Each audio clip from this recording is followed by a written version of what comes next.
नमस्कार। प्रस्तुत है आज का चिंतन। संसार में ऐसे लोग भी दिखलाई देते हैं जो निकृष्ट कोटि के होने पर भी समुन्नत और संपन्न बने हुए हैं, किंतु इन उदाहरणों से उत्कृष्टता का महत्व नहीं घट जाता। निकृष्टता कितनी ही संपन्न और धन वैभव से भरी क्यों न हो, साधारण स्थिति में रह रही उत्कृष्टता के सम्मुख टिक नहीं सकती। मनुष्य एक महान व्यक्तित्व है, उसका सबसे पहला लक्ष्य उत्कृष्टता ही है, बाद में धन दौलत और पद प्रतिष्ठा। उत्कृष्टता मनुष्यता का भाव पर्यायी है। जिसने लोभ लालच अथवा अयोग्य उदाहरणों से प्रेरित होकर उत्कृष्टता का परित्याग कर दिया, फिर उसने अपने पास रखा ही क्या। मनुष्य यदि मनुष्यता की से रीता होकर भौतिक विभूतियों से संपन्न हो जाए, तो क्या वह आशा कर सकता है कि उसे मनुष्य संबोधन से ही बुलाया जाए। निकृष्ट व्यक्ति भले ही आकार प्रकार और सूरत शक्ल में मनुष्य दिखता रहे, किंतु वस्तुतः वह मनुष्य न होकर कुछ और ही होता है। भौतिक विभूतियों को प्राप्त करने के लोभ में जो दिव्य तत्व उत्कृष्टता का त्याग कर देता है, वह उस मनुष्य की तरह ही मूर्ख माना जाएगा जो रंगीन कांच के लोभ में हीरे मोती का त्याग कर देता है। कहाँ तो छाया की तरह चंचल, बादल की तरह अस्थिर और नश्वरता के दोष से दूषित भौतिक विभूतियाँ, जिसका भावाभाव दोनों ही दुखदायी होते हैं, और कहाँ मन बुद्धि और आत्मा के साथ समग्र व्यक्तित्व को तेजस्वी बना देने वाली उत्कृष्टता। इतना अंतर होते हुए भी जो उत्कृष्टता की अपेक्षा भौतिक विभूतियों को अधिक महत्व देकर निकृष्टतम बन जाने को तैयार है, उसकी बुद्धि भाग्य और भविष्य पर तरस ही खाना पड़ेगा। भौतिक विभूतियों और लौकिक संपदाओं का भी अपना एक महत्व है, किंतु उसी सीमा तक जिस सीमा तक उनकी प्राप्ति कर प्रयत्न और उपलब्धि मनुष्य की उत्कृष्टता को प्रभावित न कर पाए। जिस बिंदु से भौतिक विभूतियों को लौकिक संपदाओं की ऐषणा उत्कृष्टता को प्रभावित करने लग जाए, वहीं से वे व्यर्थ सर्वथा त्याज्य बन जाती हैं। निकृष्टता की तुलना में उत्कृष्टता का गौरव न कभी कम हुआ है और न आगे होगा। उत्कृष्ट महानुभाव लोग कितनी ही विषम और विपन्न परिस्थिति में क्यों न संतोष किए हों, तब भी वे उस निकृष्ट की तुलना में संसार में सम्मानित बने रहेंगे, जिसने असत मार्ग तथा उपायों द्वारा ढेरों धन दौलत इकट्ठी कर रखी है। संसार में दुष्टता और धूर्तता कितनी ही बढ़ जाए और एवं सज्जनों का जीवन कितना ही कठिन क्यों ना हो जाए, तथापि यह युग प्रभाव अधिक दिन नहीं ठहर सकता। अंततः उत्कृष्टता को ही स्थिरता और सफलता का श्रेय मिलेगा। संसार की सद संपत्तियों पर उसी का अधिकार होगा और उसी की जीत का शंखनाद गूंजेगा। निकृष्टता तथा दुष्टता की आयु अधिक नहीं होती, तथापि उत्कृष्टता की परीक्षा के लिए उसको भी संसार में आने का अवसर दिया जाता है। कमजोर और संदिग्ध व्यक्तियों को धोखे में डालने के लिए वह ज्वार की तरह बढ़कर आसमान छूने लगती है, किंतु कुछ ही समय बाद भाटे की तरह उतरकर भूमि सात हो जाती है।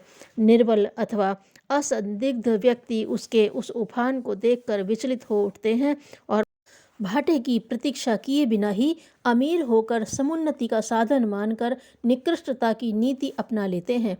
निकृष्टता के आधार पर संपन्न बनते लोगों का सामयिक उत्थान ही नहीं देखना चाहिए, उनकी उस दशा को भी उसी जिज्ञासा से देखना चाहिए जो उनके कुकर्मों का परिणाम होती है।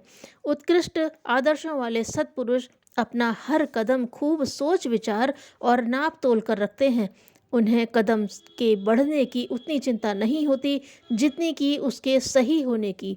वे कुछ करते और कहते वे जो कुछ करते और कहते हैं उसे पहले मर्यादा सत्य और सुशीलता की कसौटी पर कस लेते हैं। इस सोच विचार और पहचान परख के कारण उनकी प्रगति अंधड़ की तरह नहीं हो पाती। उनके कदम जिम्मेदारी के साथ उठते पड़ते और बढ़ते हैं। निश्चय ही उत्कृष्टता के पुजारी अंधाधुंध उन्नति तो नहीं कर पाते, तथापि वे जो कुछ उन्नति और प्रगति करते हैं वह दृढ़ स्थायी और चिरजीवी होती है। उसके किसी भी कोण में पतन की संभावना का एक नगण्य सा भी बीज नहीं होता। प्रदर्शन के विभ्रम से मुक्त होने के कारण इस अंधी तथा स्वार्थपूर्ण दुनिया में उत्कृष्टता जल्दी पहचानी नहीं जा पाती, किंतु एक बार जब वह पहचान ली जाती है तो फिर उसको समाज सिर आंखों पर चढ़ाए बिना नहीं रह सकता। किसी प्रतियोगिता में हजारों प्रत्याशी भाग लेते हैं, उनमें से बहुत से बड़े ही वाचाल, प्रदर्शनकारी, शान शौकत वाले और व्यक्तित्ववान भी होते हैं और बहुत से सरल, सीधे तथा साधारण भी।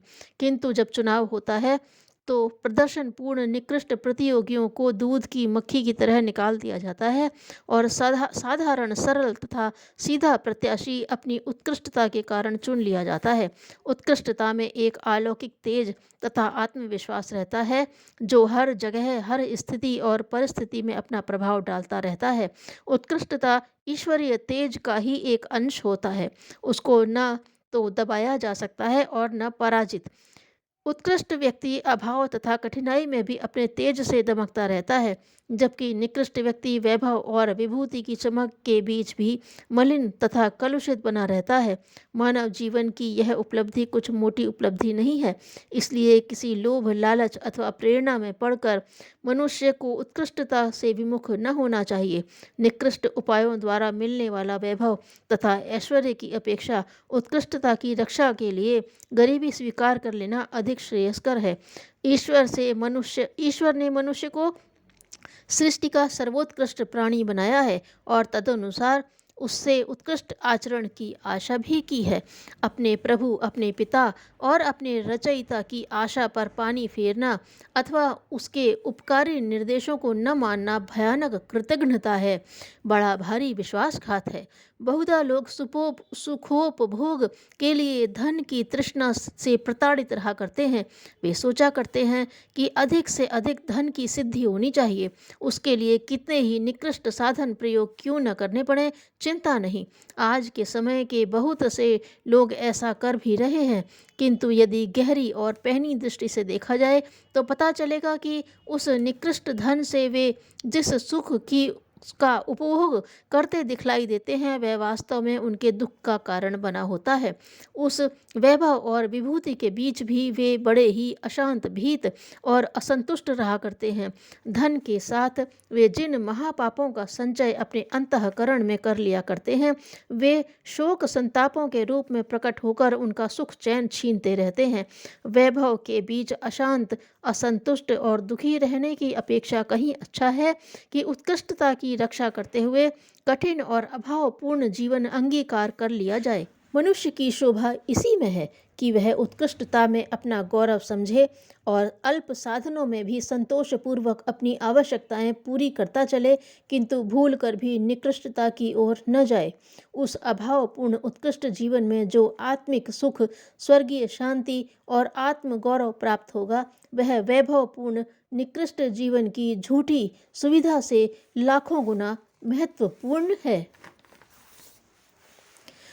हजरत उमर जब सोने को हुए तो एक नौकर उन पर पंखा झलने के लिए लगा दिया गया।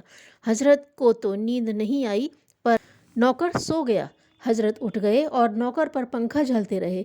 जब नींद खुली तो वह माफ़ी मांगने लगा। हजरत ने हंसते हुए कहा, सोने वाले पर पंखा झला जाने वाला था, वह करके मैंने क्या बुरा किया। धन्यवाद।